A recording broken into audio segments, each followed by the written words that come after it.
Hey everybody, it's Jason Blaha here, and today I want to talk to you guys about something that I guess I find a little amusing, but at the same time can be a pet peeve, and that's when people follow some sort of elimination diet, or a diet that they believe is healthy, but it excludes major food groups, and then they need to supplement vitamins or minerals because they're not getting enough in their diet, or they feel the need to take a vitamin supplement.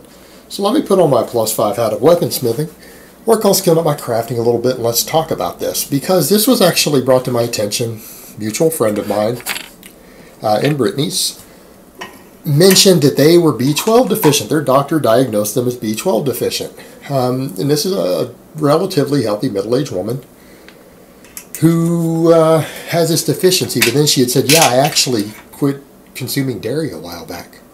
And she's going to go ahead and supplement B12 because her doctor advised her to and everything else, and doctor diagnosis. And it's kind of the point of, you excluded dairy. Why would anyone exclude dairy unless they were like going to go vegan or something? And the vegan, this is kind of another topic too with vegans. Why would they do that?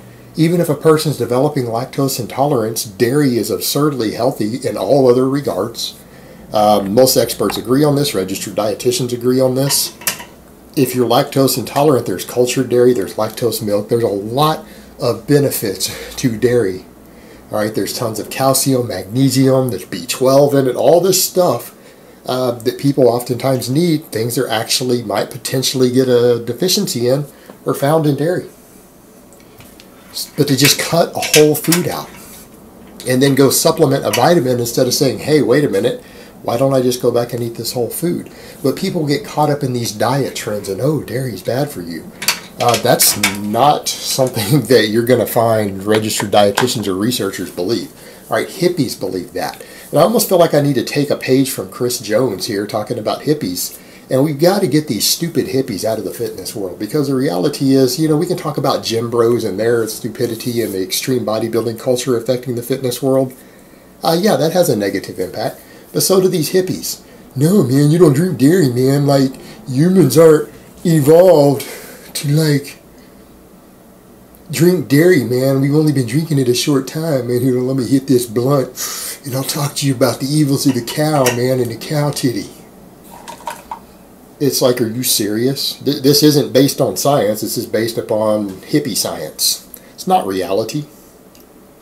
Not reality at all. But people will do this. And the same thing, you know, you'll see vegans who are like, well, my diet's really healthy, but then they develop a B12 deficiency or something else. And it's kind of like at a certain point, you've got to look at people and go, and I'm not just going to pick on the vegans. Don't worry, guys. There's other people coming.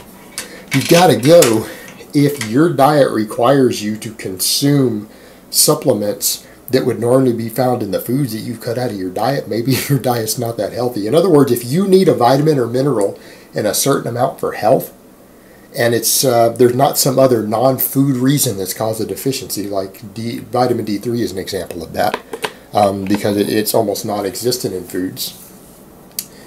But you've cut foods out, and now you've got to add a supplement back in to claim that your diet is really healthy or really great for survival. Probably kind of silly at that point.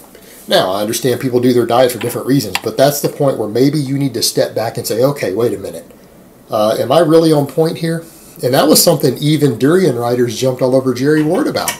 I remember there was a debate between them a few years ago. Jerry Ward said, well, you know, you vegans have to take B12.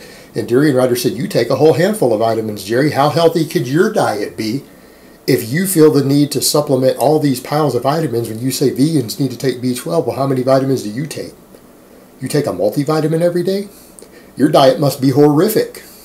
I mean, if your diet is so deficient that you need to take a whole broad spectrum vitamin to be healthy or have ideal performance, your diet would actually have to be so terrible that your life could be in danger. Like, I would have to wonder what a person's eating.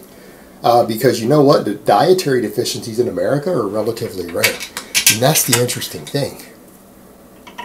That's the interesting thing. People who don't eliminate whole food groups and go on some extreme diet, like a ketogenic diet, or a really low-calorie starvation diet, how often are average Americans really deficient in something to the point where they're diagnosed? It's usually a medical condition that causes it. Do you know why? Because most Americans eat a wide variety of foods. Now, that contributes to obesity, because they eat everything. But that's kind of the point. If you eat everything, and since dietitians years ago identified which things people are most likely to be deficient in, and they throw those into stuff already, you go look at your milk, your cereal, your bread. You start looking through things, you'll see that they've been fortified. They've been fortified for children, for low-income areas and places where people aren't taught nutrition. And the dietary deficiencies that are most likely to develop in children in poverty-stricken areas, right? Children who might be on assistance like benefits or food stamps or WIC or something like that. Those children who are in lower income areas can develop certain vitamin deficiencies due to ignorance, lack of availability of foods, and so certain foods are just fortified already with those things to make sure it doesn't happen. So even in poverty-stricken areas of the United States, even people who are on food stamps rarely develop vitamin deficiencies, because the few things that are actually common, the foods are fortified with. In other words, because of this and because we eat a wide variety of foods, only people who for health reasons start eliminating entire food groups from their diet actually start to develop deficiencies. Those are the people that need to supplement things. Food for thought there, that even the relatively unhealthy American diet, because of all the excess processed stuff, still generally doesn't have vitamin or mineral deficiencies, because they're not eliminating any specific foods. It's people like who say, I'm going to cut all dairy out of my diet. And vegans can argue about this all day long, but they know vegans develop calcium deficiency. They know they develop B12 deficiency. Then we hop over to other people. Let's take the other extreme. How about something like a ketogenic diet? How many people on ketogenic diets have to supplement things? How many of them have to supplement minerals? How common is that to maintain health? How many people on ketogenic diets have to supplement things like potassium, magnesium, calcium? How common? It's pretty common, isn't it? Why?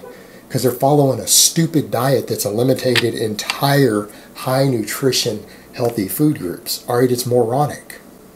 It's literally moronic. Like the fact that this sort of stuff gets promoted as fitness. I'm going to take a diet that makes me supplement 1, 2, or 3 different new vitamins or minerals because I'm on an incomplete diet, and I'm going to call it healthy. If you do that, I want you to step back and think about that. How smart is that really? How healthy is your diet really? If it doesn't contain the things that you need normally found in foods for you to survive or be healthy, that's not a very good diet, guys. Food avoidance diets where you eliminate any single whole food is not a good idea. I'm not going to say diets that eliminate heavily refined foods are bad, because realistically that's the stuff that causes us the problems. What really causes problems? Way too much fat, way too much vegetable oils, right? Too much refined sugar, excessive amounts of saturated fat. Those are the things that cause health problems. Dietitians know this. This is understood. If you cut all those things out of your diet, there's where you make the real changes. But when you start cutting out entire healthy food groups like lean meat, lean or dairy, all right, cutting those things, that's stupid. That's not healthy.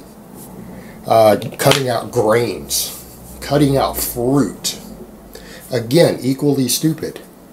It's absurd. This is the reason people on food avoidance diets that cut out entire whole food groups, this is why they develop dietary deficiencies.